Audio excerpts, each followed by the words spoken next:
अस्सलाम वालेकुम, कैसे हैं आप लोग सब। तो मैं हूँ अर्शी तरन्नुम और हमेशा की तरह एक न्यू व्लॉग लेकर आई हूँ आप लोगों के लिए। चलिए तो व्लॉग स्टार्ट करते हैं सुबह से। तो देखिए बच्चे जा चुके हैं स्कूल और अब मैं आ गई हूँ नाश्ता बनाने के लिए। तो इनके और मेरे लिए नाश्ता बन रहा है, तो मैंने चाय बनने के लिए रख दी है। तो सुबह जब बच्चे स्कूल के लिए मतलब बच्चों का लंच बनाने के लिए और सब चीज़ों के लिए मैं उठती हूँ, तो उससे पहले एक बार हम लोग चाय पी चुके होते हैं, मतलब नमाज के बाद एक बार एक एक कप चाय हम दोनों पी लेते हैं। फिर बच्चों के स्कूल जाने के बाद करते हैं नाश्ता।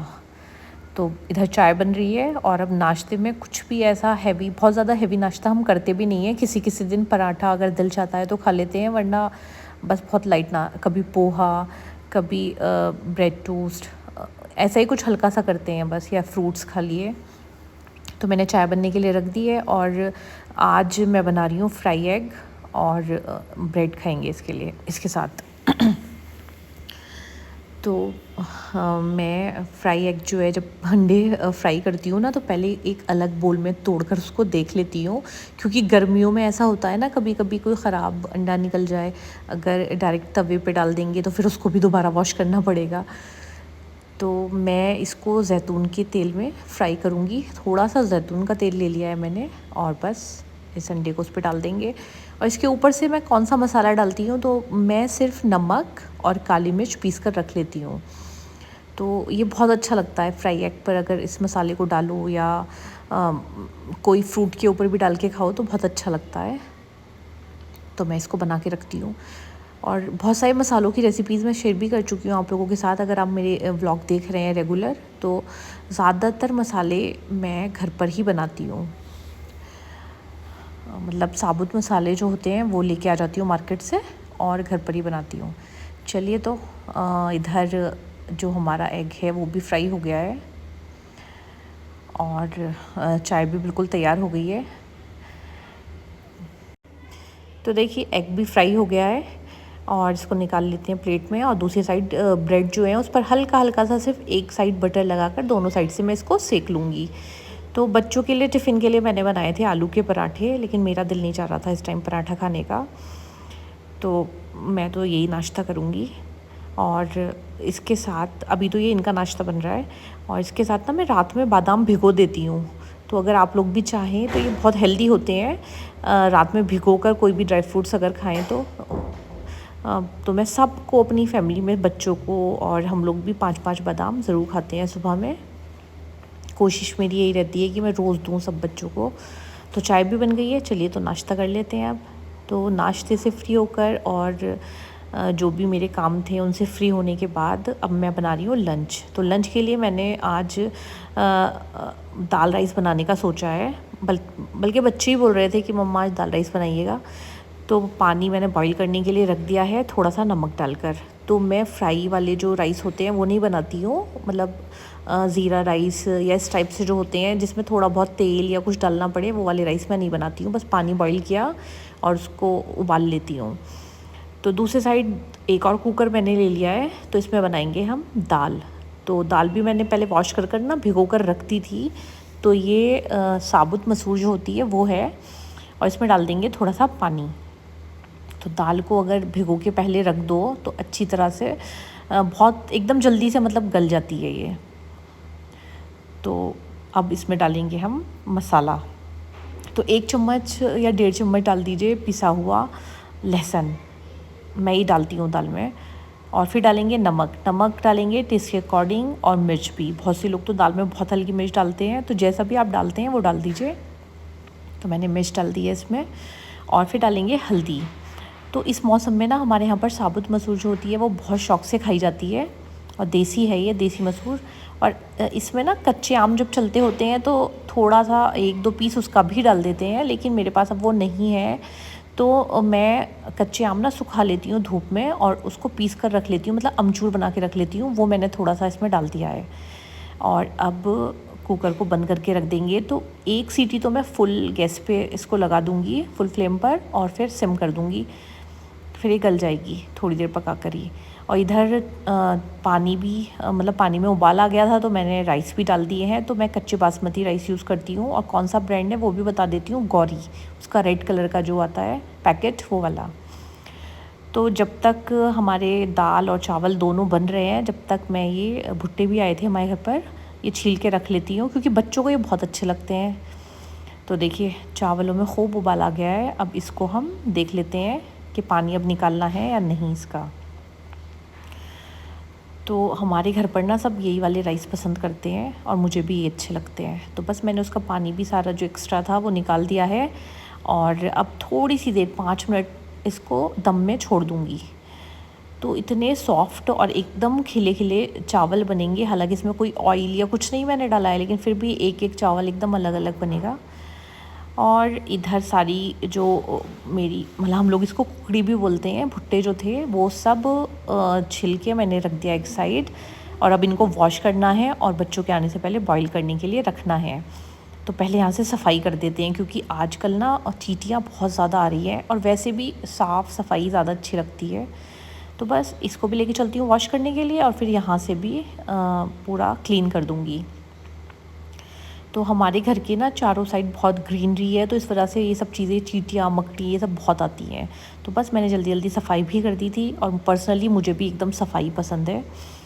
और देखिए इसमें मैंने कुछ नहीं किया है, सिर्फ भुट्टे हैं और पानी, और इसको हम बॉईल करने के लिए रख देंगे। तो कितनी सीटियाँ इसमें आनी है, तो मैं पहले एक सीटी स्टार्टिंग में तो फुल फ्लेम पे लगा देती हूँ, फिर इसको मैं सिम गैस करके पकने के लिए छोड़ देती हूँ आधा घंटे। तो ये आराम से पक जाते हैं।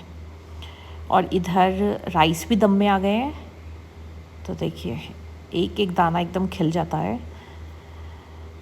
तो हमारा जो लंच है वो भी बस तैयारी है, सिर्फ दाल में जो है तड़का लगाना रह गया था। फिर इतनी देर में ना हमारे घर पर आ गए हैं माशाल्लाह से मेहमान। तो मतलब लेडीज़ कोई नहीं थी, लेडीज़ इतना ज़्यादा नहीं आती हैं, इनके पास ही कोई ना कोई मेहमान आते, इनसे मिलने के लिए आते रहते हैं, कुछ ना कुछ काम होता है। तो इनका फ़ोन आ गया था कि 2 कप चाय बनाकर भेजो जल्दी से। तो बस मैंने चाय भी बनने के लिए रख दी है और दाल जो है वो जब तक दम में आ रही है, गैस तो मैंने बंद कर दिया है, फिर तड़का बाद में लगाएंगे, पहले नाश्ता भेज देते हैं नीचे। तो अब मैं समझ में नहीं आ रहा था क्या सर्व करूँ इसके साथ। तो देख लीजिए आप, मैंने नमकीन और दूसरी साइड जो है चाय बन रही है। तो मेरे पास पता है बहुत मैसेज होते हैं कि जो भी चीज़ आप चाय के साथ जो सर्व करती हैं वो भी बताया करिए। और आप लोगों को मेरे व्लॉग कैसे लग रहे हैं, अगर व्लॉग पसंद आते हैं तो please like share and subscribe ज़रूर करें, जल्दी से सब्सक्राइब कर दें अगर अभी तक नहीं किया है तो, अगर व्लॉग अच्छे लग रहे हैं। तो मेरी कोशिश तो यही रहती है कि मैं अच्छा सा व्लॉग बनाकर आप लोगों को मतलब दिखाऊं, कोशिश मेरी यही रहती है। और व्लॉग ना पूरा देखिएगा, लास्ट में मैं आपको एक बहुत ही अच्छी सी रोटी की रेसिपी बताने वाली हूँ। जितने भी लोग अपना वेट कम करना चाह रहे हैं ना, तो वो आटे की रोटी छोड़ दें और वो वाली रोटी बना के खाएं। तो बहुत अच्छी रोटी है, वो मैं बताऊँगी, देखते जाइए व्लॉग, लास्ट में है उसकी फुल रेसिपी।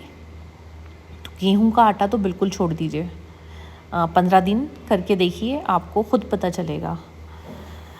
तो देखिए हमारी बातों बातों में ना चाय भी बन गई है, तो चाय भी अब भेज देते हैं नीचे। तो मेरे ना, मैंने आपको बताया था थोड़ा सा नी में पेन होता है और घुटने में भी थोड़ी सी परेशानी है, तो मुझे नीचे जाने में थोड़ी सी परेशानी होती है। तो मैं बस बाहर लेकर जाऊंगी और इनको आवाज़ लगा दूंगी कि चाय लेके चले जाइए। फिर उसके बाद मैं आ गई थी अपने रूम में, और मैं भी बच्चों का क्योंकि आने का टाइम हो रहा है ना, तो जल्दी से अपनी नमाज से सब चीज़ों से फ्री हो जाती हूँ, क्योंकि मैं बच्चों के आने से पहले नमाज वगैरह इन चीज़ों से फ्री होना चाहती हूँ, ताकि थोड़ा टाइम जो है फिर बच्चों को दे सकूँ। क्योंकि हुसैन को ना मुझे ख़ुद ही खाना खिलाना होता है, अभी वो ख़ुद खाना नहीं खाता है। प्लेट लगा के अगर मैं उसको दे भी दूँगी तो वो पूरा ऐसे ही रखा रहेगा। तो देखिए आज मैंने ये वाला सूट पहना था कॉटन का, ये भी मैं शेयर जो कर रही हूँ आप लोगों की वजह से ही कर रही हूँ। मेरे पास बहुत सारे मैसेज थे कि डेली वेयर में भी जो आप सूट्स पहनती हैं वो भी दिखाया करिए, तो आज ये वाला सूट मैंने पहना है। फिर मैं नमाज से फ्री होकर आ गई थी किचन में दोबारा, और यहाँ पर मैं दाल में लगा रही थी तड़का। तो दाल बिल्कुल अच्छी सी बन के तैयार हो गई थी, मैंने चेक कर लिया था उसका नमक वगैरह सब। और ये खूब सारा लहसुन, प्याज और साबुत लाल मिर्च जो होती हैं उसका तड़का, और ज़ीरा, इसका तड़का मैं लगा रही हूँ। हींग भी मैंने थोड़ी सी डाली थी। तो अब मुझे जल्दी जल्दी सारा काम करना है, टेबल पर खाना भी लगाना है। तो ये वाली दाल ना सिद्रा को बहुत अच्छी लगती है और बोलती है मम्मा उसमें ना गार्लिक ना बहुत ज़्यादा डालिएगा। तो जब हम बघार लगाते हैं तो उसमें जो ये फ्राई किया हुआ लहसुन होता है वो सिद्रा को बहुत अच्छा लगता है और मुझे भी बहुत अच्छा लगता है। तो बस जल्दी से अब डिश आउट भी कर लेते हैं। ये भी लास्ट मेरे व्लॉग में था ना किसी का मैसेज कि आप जब खाना बना लेती हैं उसके बाद इसको डिश आउट करते हुए भी दिखाइए। तो मैं तो जो सिंपल सा जो भी कुछ हम निकाल के अपने घर पे जो सर्व करते हैं वही उसी में डिश आउट करके दिखा रही हूँ। न्यू क्रॉकरी नहीं निकाल रही हूँ क्योंकि अब मेरे पास इतनी हिम्मत नहीं बचती है कि मैं उसको दोबारा से वॉश करके रखूँ। और मेरा ये ना मिजाज है कि मैं जब भी न्यू क्रॉकरी यूज़ करती हूँ तो उसको ख़ुद ही वॉश कर रखती हूँ। ऐसा नहीं है कि मैं मेड के ऊपर छोड़ दूँ, क्योंकि सुबह में आती है मेरी मेड, शाम में तो नहीं आती है, सुबह में आती है। तो बहुत से लोग होते हैं कि मेड के ऊपर छोड़ देते हैं, तो मैं तो खुद ही वॉश कर रखती हूँ। मुझे अपने बर्तनों से ना, अपनी क्रॉकरी से बड़ी मोहब्बत है। अब चलिए मैं आपको बताती हूँ एक बहुत ही अच्छी सी रोटी की रेसिपी है ना। आटे वाली रोटी छोड़ दीजिए, अगर वेट कंट्रोल करना है तो हमें किस किस तरह का आटा लेना है। तो हाफ केजी आप आटा ले लीजिए। अब मैं दिखाती हूँ कौन कौन सा आपको आटा लेना है वो। तो हम लेंगे सबसे पहले ज्वार, और फिर उसके बाद बाजरा। मार्केट में आराम से मिल जाता है, तो मैं हाफ केजी के पैकेट लेके आई हूँ, तो आप नोट कर लीजिए किसी चीज़ पर। सबसे पहले हम लेंगे हाफ केजी ये है ज्वार का आटा और रागी का आटा, और उसके अलावा बाजरा। तो 3 ये लेने हैं और उतना ही बेसन भी लेना है। तो 4 चीज़ें हमें एक साथ मिक्स कर रख लेनी है। एक बार मैं फिर बता रही हूँ, ज्वार, बाजरा, रागी और बेसन। तो ये सारी चीज़ें एक साथ मिक्स करके रख लीजिए, या जिस टाइम पे आप बना रहे हैं उसी टाइम पर मिक्स कर लीजिए। मैं तो मिक्स करके रख लेती हूँ और इसी की रोटी बनाइए और ये खाइए। 15 दिन ऐसे करके देखिए, मतलब बहुत आपको लगेगा फ़ायदा इसमें। तो अभी इसमें ना डालना और क्या क्या रह गया है। अब डालेंगे हम रागी। तो मैं तो हाफ केजी के पैकेट लेके आ जाती हूँ और उनको मिक्स करके रख लेती हूँ। और बच्चे नहीं खाते हैं, तो कोई नहीं, बच्चों को तो मैं आटे की ही रोटी बना के खिलाती हूँ, लेकिन मैं अपने लिए और इनके लिए बना लेती हूँ ये वाली रोटी। तो रागी भी इसमें मैंने मिक्स कर दिया है, रागी का आटा। और आप लोग भी पहले हाफ केजी के ही पैकेट लाइएगा, या उससे छोटा शायद नहीं मिलता है। और खा के देखिए, बहुत अच्छी लगती है। मुझे तो टेस्ट में भी बहुत अच्छी लगती है, जैसे मक्का की रोटी होती है ना, सेम वैसी ही। और सब्ज़ी के साथ तो बहुत अच्छी लगती है। कोई भी ड्राई सब्ज़ी बनाइए तो बहुत अच्छी लगती है। अब हम इसमें डालेंगे बेसन। तो बेसन का पैकेट मैं नहीं लेकर आई थी अलग से, क्योंकि था बेसन पहले से ही। तो तकरीबन आधा केजी ही मैंने बेसन भी डाला है। सब चीज़ें बराबर ही डालिए। तो बस इस बॉक्स को ना कवर करके मैं रख दूँगी, और जब भी मुझे रोटियां बनानी होती हैं तो इसमें से आटा लो और फटाफट से बना लो। तो चलिए अब बनाते हैं रोटी। तो अब मैं अपने लिए रोटी बनाऊंगी। तो जैसे मक्का की रोटी बनती है ना, सेम वैसे ही इसकी रोटी बनेगी, आराम से बन जाती है। और मुझे भी नहीं आती थी पहले ये वाली रोटियां बनानी, लेकिन होता है ना, जब इंसान कोशिश करता है। जब मुझे ये खानी थी तो मैंने बनानी भी सीख ली, तो बहुत सही बन जाती है, मतलब खाने लायक हो जाती है। तो आप लोग भी प्रैक्टिस करेंगे तो आपसे भी बन जाएगी ये वाली रोटी। तो मैं सिर्फ 4 ये वाली रोटियां बनाती हूँ, और अच्छी खासी हैवी हो जाती है। एक से ही पेट भर जाएगा, लेकिन 1.5 मान लीजिए एक टाइम की डाइट में।